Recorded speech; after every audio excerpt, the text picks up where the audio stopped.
Alrighty, ladies and gentlemen, no matter if you dislike or like Call of Shame, if you're in support of him or you're not, or you think he's a fraud or not, I think that everybody can come to an agreement that, hey, every audience for any kind of creator, streamer, or community is so different on YouTube, Twitter, other social media platforms, all that kind of stuff. And if you're on YouTube, you can get the main consensus that, hey, Call of Shame's community really still believes him, they really still defend him, all that kind of stuff. No matter if you think I'm right or I'm wrong, I think everybody can agree. Like, if you look at my video, any other creator or any other viewer that's new to my community could definitely see that, hey, Call of Shame's community is still riding with him.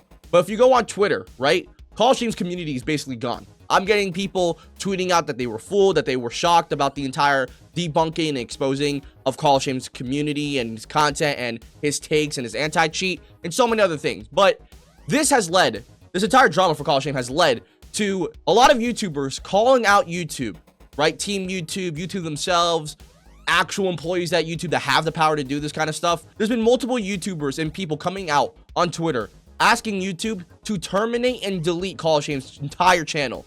And a lot of them want Call of Shame's channel to at least be demonetized fully, to never get monetized again and accepted into the YouTube partner program. They want his channel to be fully terminated and deleted. And there's so many other things that are happening right now with Call of Shame on Twitter.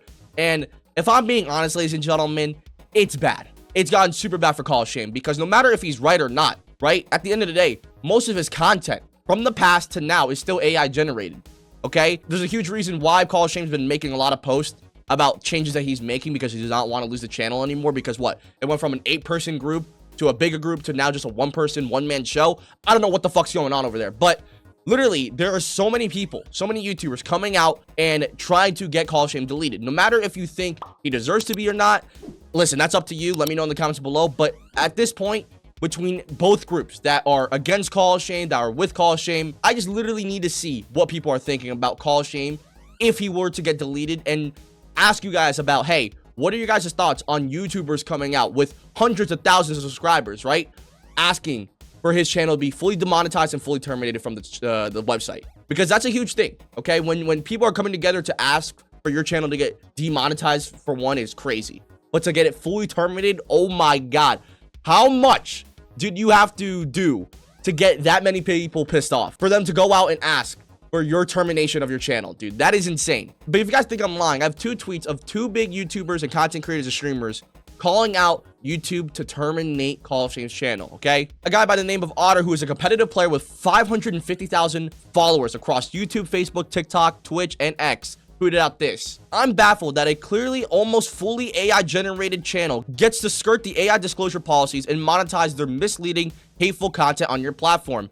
Hope you look into this at Team YouTube. And the crazy part is, Team YouTube decided to reply to this. They said, thanks for bringing this to our attention. To confirm, have you already reported this channel or vids? If not, you can do that here. Also, we regularly check to see whether monetizing channels follow our monetization policies. If a channel that has videos that violate our guidelines, monetization might be removed from the entire channel. And Otter replied by saying, I have also reported the channel through the official means, but sadly, there isn't a report reason for undisclosed AI content. And Team YouTube says, when flagging a channel, it's best to select the closest or most appropriate category for the issue. Also, if you've already reported the channel through our official reporting tool, our team has received it, and it's either in the process or reviewing the content, or has already completed their review. We really appreciate you taking the time to help keep our community safe. And somebody did reply to Otter saying, bro is an actual narc. You have to be the biggest bitch on the internet, mate. And Otter replied by saying, by your logic, wouldn't that be Call of Shame being a narc? And I'm not gonna lie, that's crazy. That is insane. I you know, if you guys have watched my Call of Shame video, you guys know how I feel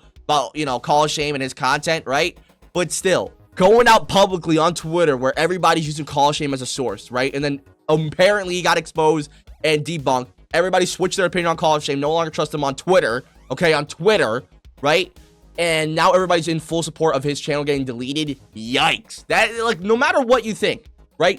Call of Shame's situation is not good at all. No matter how much exposure he got, right, or new eyes or new subs from this, the fact people are calling out for his channel to not only be demonetized but terminated, it's a bad situation, bro. And you don't understand or know what kind of connections people have with YouTube, because, dude, we literally saw this with a lot of other YouTubers back in the past. I think the most recent one from the Call of Duty community is 8thoughts. Nick Mercs apparently got his channel deleted after 8thoughts kept making fun of Nick Mercs and his thumbnails.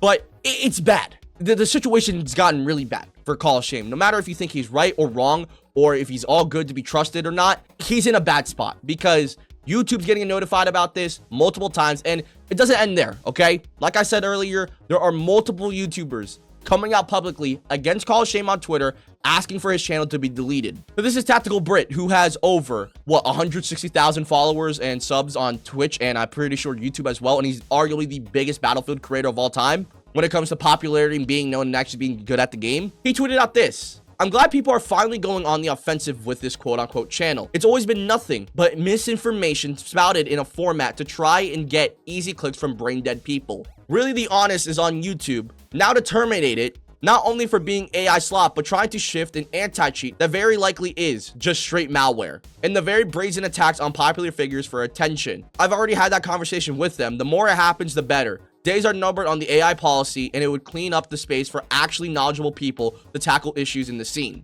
Yeah, this is not good for Call of Shame. I'm telling you guys, people who are against Call of Shame, or they believe in his debunking or exposing, all that kind of stuff, they're moving fast to get his channel either demonetized or deleted, okay? I'm telling you, no matter if you think he's right or not, dude, his channel's eyes are getting the attention of YouTube, and they're going against AI, bro. So what the fuck do you guys think is going to happen eventually? And he replied to this tweet, by the way, because he was getting just a little bit of hate, only like a couple of comments replying, saying like, yo, why are you even doing this? He said this: "A grift is a grift, and really when the rent is due, you will see the 67th Aiden or Swag video." Oh my god. "Are there cheaters online? Yes. Could some of them be popular streamers? Yes. But you lose all credibility when you claim to have made an anti-cheat and hunt for dudes who literally fuck on land. It's a brain-dead page for brain-dead people, kind of guys who believe the Sun newspaper sort of vibes." Oh god. It's not good. Really not good. And if you're wondering like, yo, like, what's the best source that I can go to right now out of all this entire drama and ordeal, I believe it's GamerDoc. He is a former esports pro. He's currently working at Riot Vanguard, which is the anti-cheat for Valorant, and Valorant has one of the best anti-cheats in the world. They've made countless videos explaining their anti-cheat, their DMA, their way to fight DMA cheats and all that stuff. So yeah, his official quote-unquote role is Staff Anti-Cheat Analyst 3. I don't know what that's supposed to mean, but dude, he has a lot of knowledge and a lot of work behind his background that actually proves that he actually knows what the fuck he's talking about. And he made a own tweet against Call of Shame, calling him out, because from a business standpoint, a legitimate standpoint, and a credibility standpoint, he does not believe in Call of Shame at all. But yeah, once again, ladies and gentlemen, I'm gonna be honest, dude, this entire drama has passed me by. I don't even know what's real, what's fake anymore. It's gone so bad for Call of Shame. And if I'm being honest, my best advice to you guys is to watch your videos and take your own feelings and all that stuff away and try to make an honest decision that you believe in, that you can trust your gut with. But let me know in the comments below if you guys think this is going to be the end of the Call of Shame channel and the brand and all that stuff. And if you guys enjoy and want more videos like this, drop a like and hit that subscribe button. I'll see you guys next time. Peace.